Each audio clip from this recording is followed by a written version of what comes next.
So Ward, you did a good job with your new computer. Not too My much. first time on my new laptop. Yeah, that was very good, and you did it well. And the only thing was we couldn't see your mouse movements, so that was weird. Oh, I didn't know that.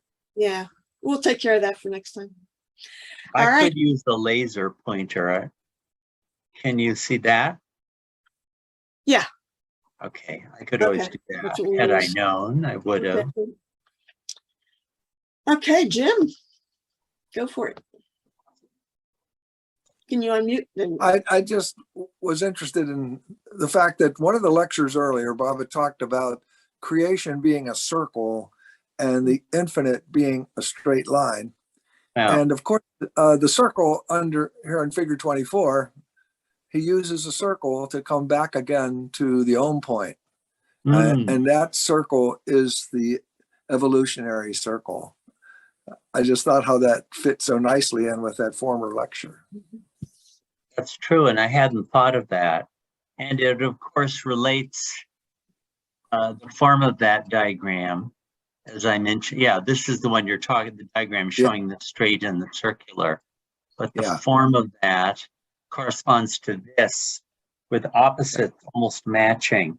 And notice that stone and human are opposites in the sense, infinite intelligence, Baba repeats this many times. Stone has almost no egotism. Hopana is the word he uses. It's free of egotism, but it also has no consciousness. Human beings have infinite consciousness, but also infinite egotism. So notice how both of them are very close to God in their own ways. The stone form has just emerged out of God and is actually extremely close to God. And the human form has reached the point where it can become conscious of God if it can just get rid of its hompana, its egotism. So they're actually opposites, but close to each other. Very good. Thank you, Jim. Luna. Jay Baba. I had a few questions. So I joined in kind of late, but I remember on one of my trips to Mehrabad at the museum, there were these beautiful, detailed paintings that Baba had commissioned, I think a foreigner lady to do, which showed about evolution and the species. Rano Gailey. Yeah, were you referring to that earlier when we just read it like a while ago about the evolution from animals to thing? Yeah, no, I haven't been making reference to it because we have so much on our plate already with the diagrams from this very book.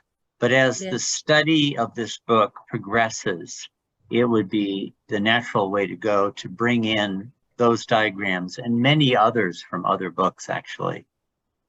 Okay. Baba's discourses are very rich in their use of diagrams. Yeah, I did meet Nadia and I saw some of these. It was really nice. What's that? I said I did meet Nadia at Mehrabad and I saw some of these, so it was really nice to see it here and there. And I wanted to ask you, are you going to have like a digital version of your book as well and an audio book with this book? Well, there is an audio version of it.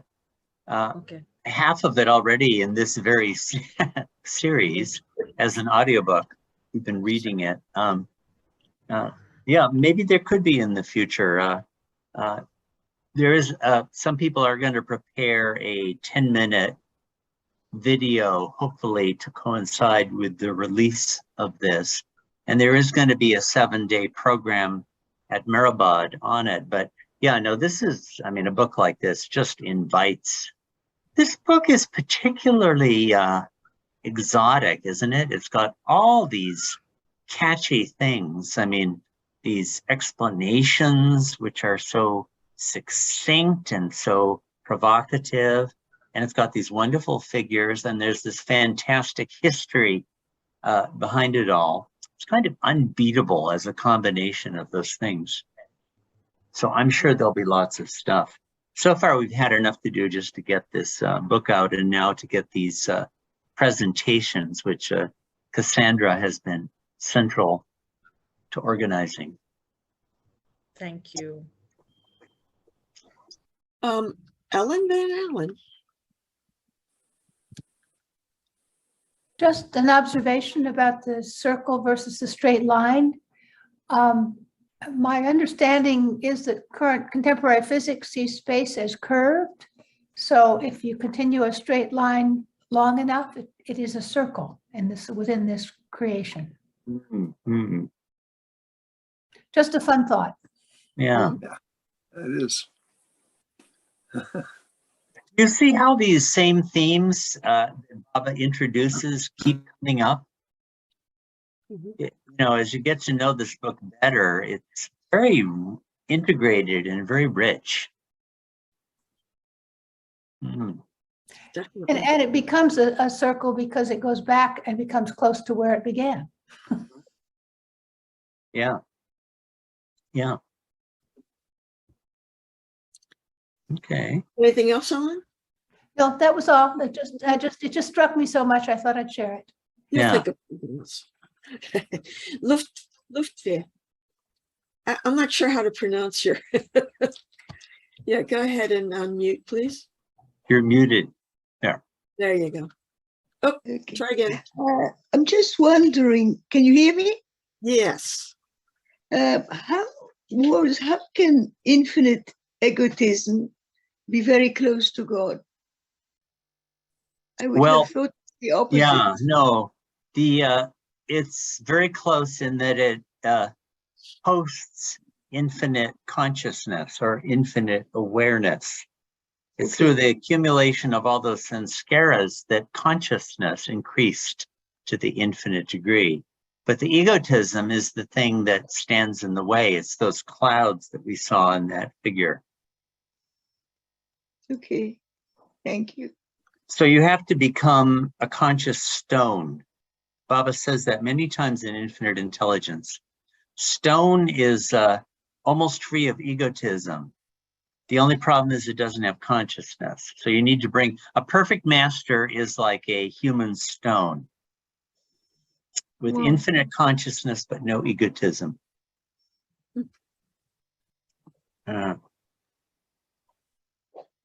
Thank you. Thank you. Elizabeth. Yeah, I was thinking about what you just said, Ward. It's the same thing that Baba says that I never really understood before about you have to be awake while you're sound asleep. It's the exact same thing. You have to have that Right. full consciousness, but without those sanskaras. Right. And that I can finally understand the reversal of light and dark in that context. Yeah. Because really, when you're talking about the beyond state, it was a void. And it was that, is it Sarvagna or Sarvasna in that page 132, and the nothing and the everything, when the unconscious God becomes the conscious God, it's the same kind of thing. And that when you're in that final state, when you have the Sadguru or the avatar, they have transversed that and come back to that total knowledge or total awareness of complete consciousness, but without the other. Anyway, it was interesting. And I'm so glad you made that comment because it reinforced what I was thinking. I wasn't sure, but this whole dream into the vacant dream and being awake while you're sound asleep, I mean, it's actually starting to make a little bit of sense. I was wondering if you would go over again the turnings and the unfoldings, that particular figure. It was early on in your lecture. This one? I'm not sure it's that one. Yeah, I guess it was. Yeah. Yeah. Yeah, this is the talk in which Baba seems to have explained the 5 turns. And you get what turns are, right? That is the human form making very like somersaulting movements through the course of evolution, and there are 5 of them. You'll find this right in the chapter, The 10 States of God, in God Speaks, which Erich wrote. And actually, Erich got it from Ghani's draft, which he wrote in the late 40s. And Ghani got it from Ramju's booklet, and Ramju got it from this. So this is actually the source of what you'll find in God Speaks on that topic. And as I say, unfortunately, it got garbled. I've studied this very closely, and if you read the appendix, you'll see all of this gets covered. It's not really clear what some of these turns are, particularly the 3rd and the 4th. But Nadia and I made our best guesses here. But you can say that in the first, before it starts stone, the human form is completely folded up on itself. I mean, Baba illustrated it with this rag doll, which he folded all up. And I'm sure Baba would have done a great job of making it look like a stone. And the vegetative forms are upside down. That makes sense, right?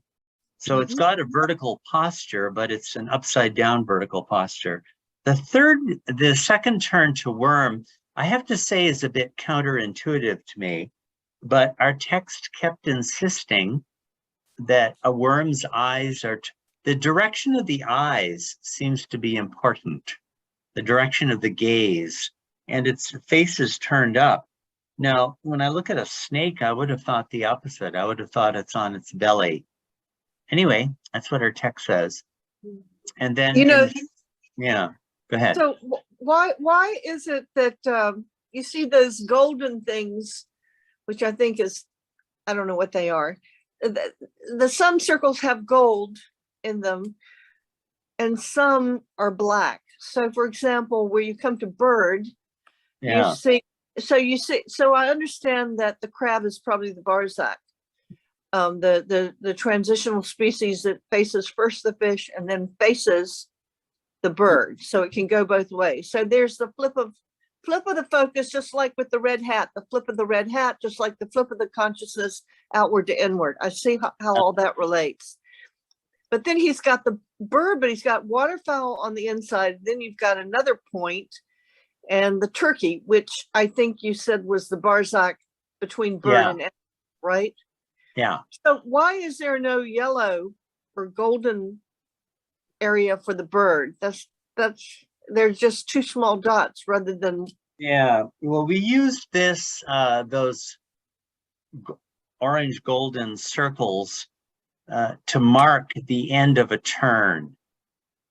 So stone to vegetable is the first turn complete.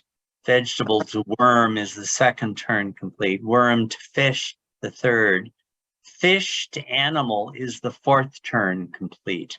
It's not the 7 kingdoms of evolution being marked, it's 5 turns. Oh, that's interesting. This is just Wow. our diagram. You know, there are many references to a diagram in the text, but nobody ever drew it. So we just made our own best guess. Then So what the are black circles? gold dots are turns completed. Yeah, yeah. I see. Then what are the Okay. black dots?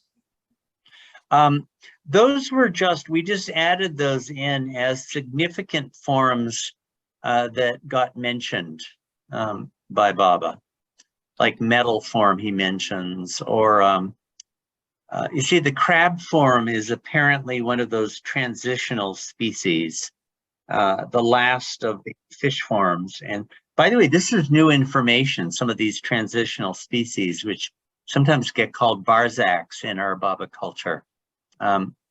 We didn't know about the crab had that role, or that little tiny green insect that he mentioned in that talk as the first worm form, or bird. It begins with waterfowl, and because of its connection with the water. And the last one is something that sounds like a turkey. The first animal form is a kangaroo, and the last is a monkey. So we just put these in as significant forms, which Baba mentioned in the course of this lecture. And then one more thing. So after the animal you form, you've got the kangaroo, which I thought was a Barzak. Then he's got a dog in there, and then you've got a big black dog. That, I guess, is the monkey. Yeah. And which is the almost human. And then the yellow again is the human, and it's the opposite, but the closest to the stone. Right. I presume in terms of losing sanskaras and becoming God consciousness without sanskaras, and therefore similar to stone in that way and closest to God in the beyond state. Do I have that kind of right? That's right.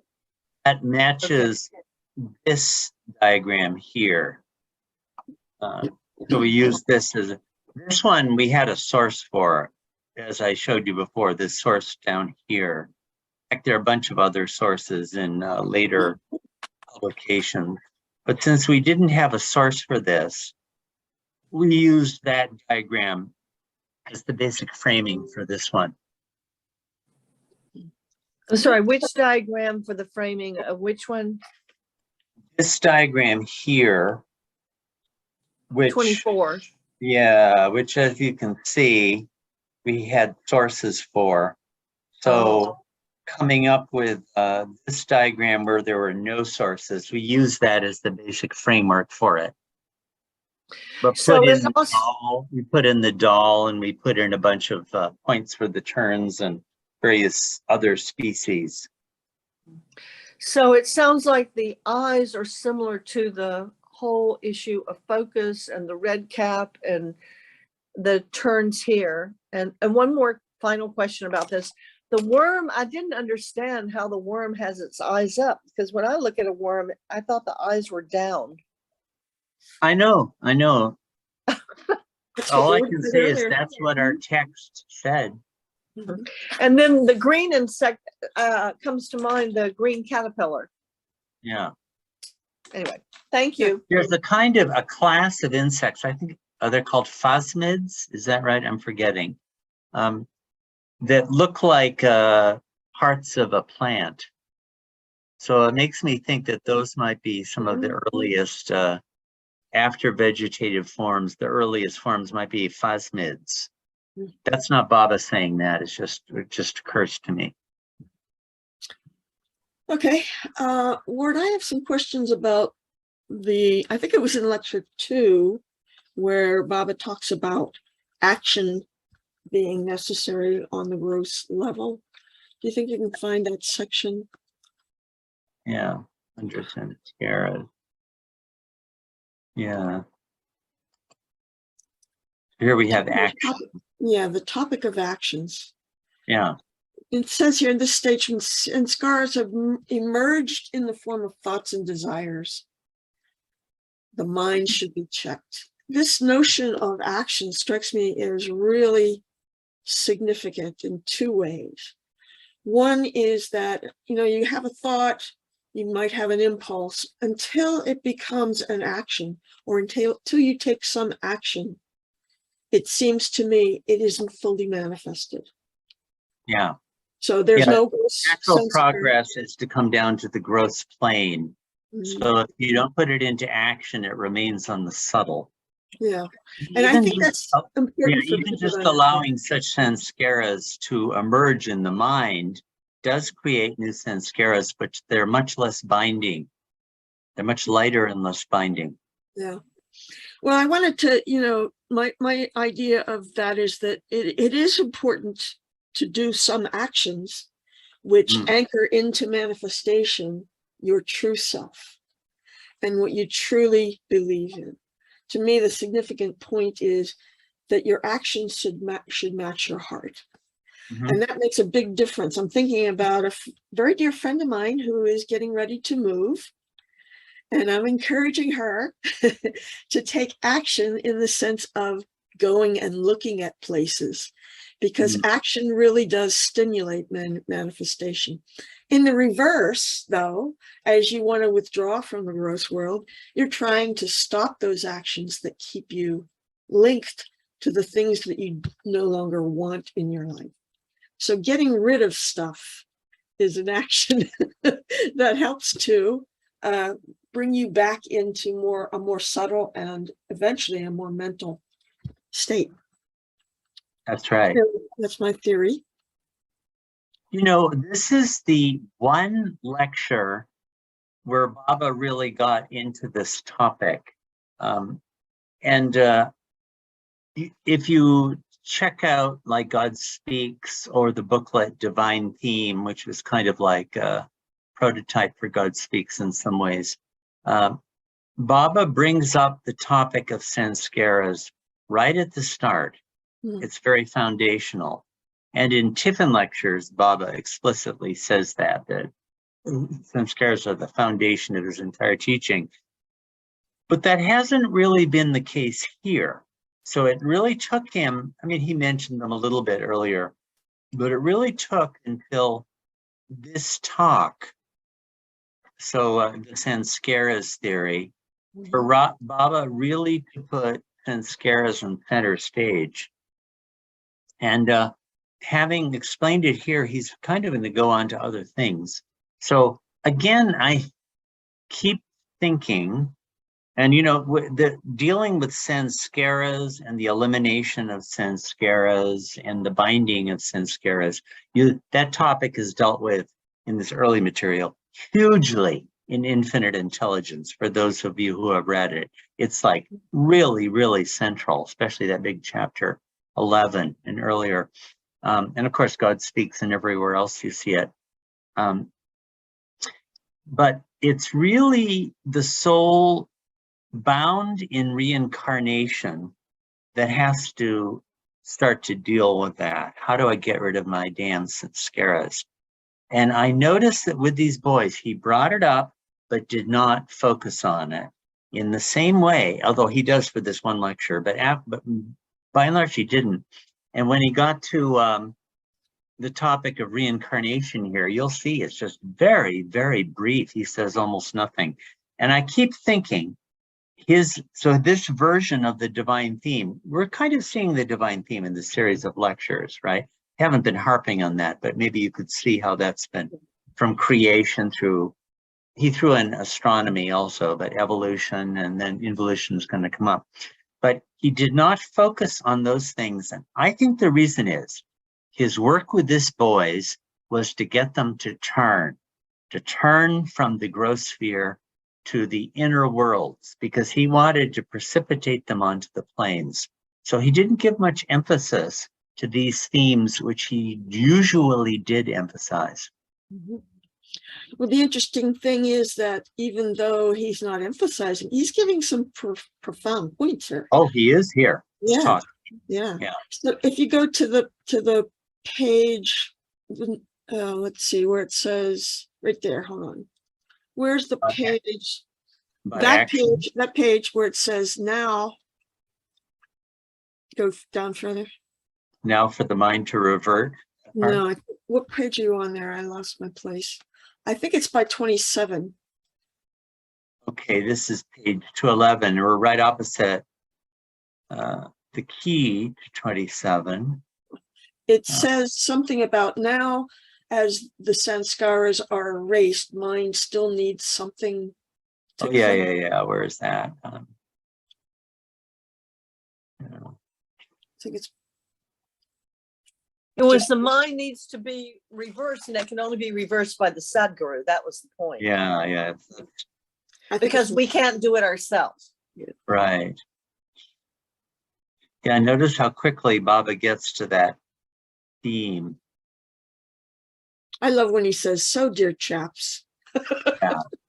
Always keeping in mind that British culture in colonial India still. It's so endearing the way he says it. I can hear his accent.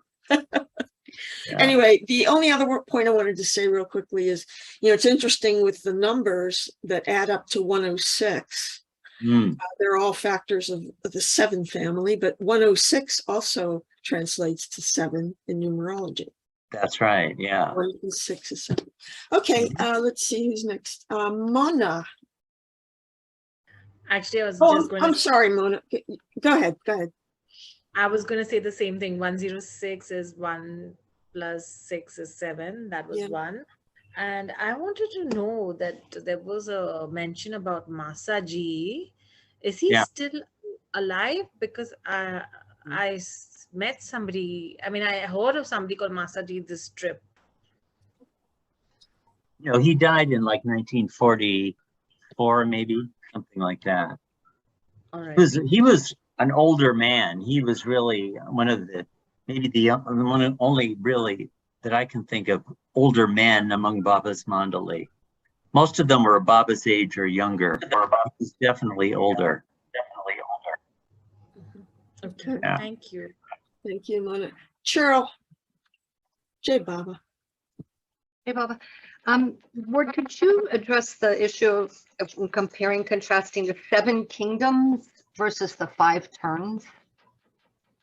Yeah. I would really recommend, when the book is available to you, reading the appendix on this, because there's a lot on that. But it seems that the 5 turns and the 7 kingdoms are separate from each other, that the human form goes through these 5 turns through the course of evolving through the 7 kingdoms. They're not directly related. One of the real problems is that the 3rd and 4th turns are very garbled in all of the original accounts, and every version based on it later on, like Ramju's book, Philosophy and Teachings of Meher Baba, or Ghani's rewrite of that in the Meher Baba Journal. Or, here's an interesting thing.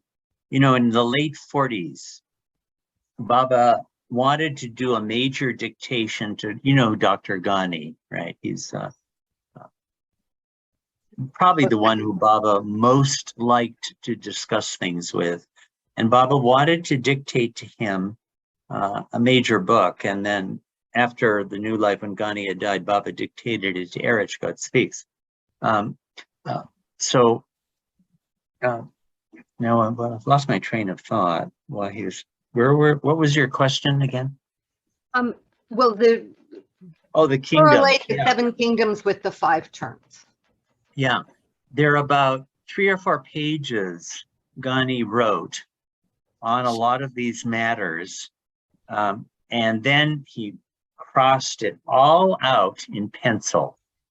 And he wrote then, and this, you'll find a version of this right in God Speaks, actually.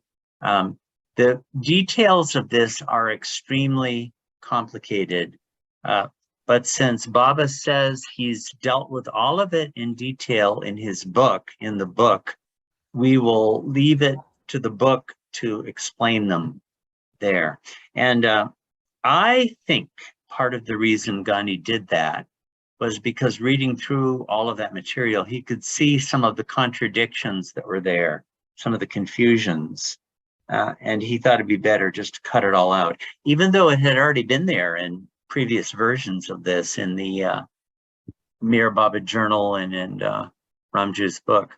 We just didn't have any Mandali who were really interested in evolutionary biology or anything like that, because they could have raised these questions much earlier.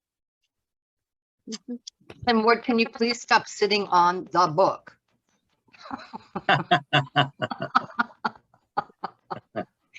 Yeah, I wonder when it will come out. Yeah. Well, we have all we can handle right now with creation and its causes.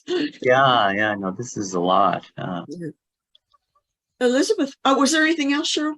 No, that's it. Thank you. Thank you. Elizabeth? Yeah, so I did have a question way back. I just wondered if you think the sobbing that the kids were going through might be related to the very fast removal of sanskaras. that releasing just the rapid release of sanskaras, and causes which might have led to Baba eventually stopping because he was worried about the health of one of the students. Yeah, Bless you, by the way. could be.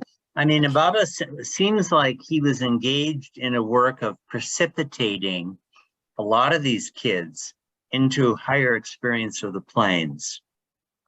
And notice that before and after, Baba never did that. He wouldn't give people experiences. But it seems to have been his very work and his very purpose with these boys to give them experience of the planes. Most unusual phase of his work. So a lot of this seems to have been that. So when he gets to this topic, he does give us a good coverage of sanskaras and actions and sanskaras and the subtle and the gross and what you have to do to get free of sanskaras. Though it's brief, it's a very good explanation. But immediately he gets to, how do you do this? You have to turn by means of the Sadguru. He goes right to that. And he also talks about love being the means by Right. which you turn. And I actually can see that. If you have enough love, that means you have enough faith to do whatever, which means Yeah. ability to drop whatever things that are tying you to whatever makes up your existence or your ego. And of course, that's really hard because I think it's after, I think that when we come to movement, I think we start entering this phase of survival.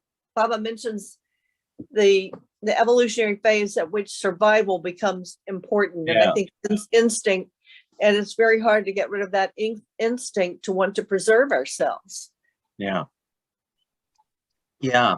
So here again, in most of the lectures, some of them he hasn't said, create love for me. Here he does.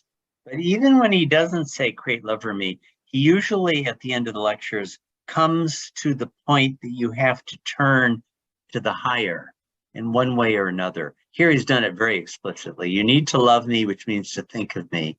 And to think of me means not to think of yourself at all.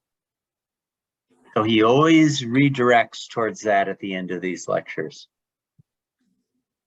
Can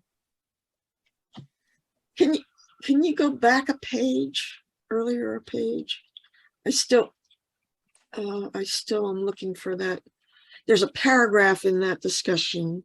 Oh, Yeah. there Yeah, it is. where There was it it? is. There where it says, now, if these sanskars are wiped off, Yeah, there we go. That's it. Yeah. that's the one. The mind must needs still see something. Why? Because when the mind does so many things in the gross and subtle mediums, necessarily it must do something when it is divested of them. That's right. I don't get that. Well, the idea is in other words, you've got consciousness, and consciousness has got to be conscious of something. So what is going to be conscious of? God. Once you divest yourself of the gross and the subtle obsessions, so your sanskaras, you're going to turn towards God. Okay. I think he's talking about the activity of consciousness there. Yeah. And he's talking about completely turning away from, or complete wiping out Right. of sanskars. Okay. That's what I think. Jim Wilson. I was interested in this idea that in order to have a thought or a desire, there has to be a sanskara for that. So if I am thinking that I want to love God more, I want to be a good person, to have that thought, I had to have a sanskara that allowed me to have that thought. Yeah. So where is free will? That's $1 billion question. We should have a whole separate discussion just on that all by itself. Yeah, we have a lot to talk about at Mayorana, Jim. Yeah, Okay. no, that's actually a topic that's going to come up there. Yeah. But in the talks to the Mandali, in the next section of this book, which we're not getting to in these readings, we're just Baba's talks to boys. Baba does talk about the sanskaras you acquire through your connection with the master and through love for God. And he does say those sanskaras never leave once you acquire them. They're permanent. That's something new. They're like part of your permanent assets. I think that's what Don Stevens used to refer to as the gold nugget. Yeah, it was Your like that. individuality. Yeah. Sorry, So would it- you repeat that word, what you just said? I missed some of it. Could you repeat what you just said? That sanskaras acquired through love for God or love or in service of the master, those sanskaras are permanent. They remain with you forever. Those impressions.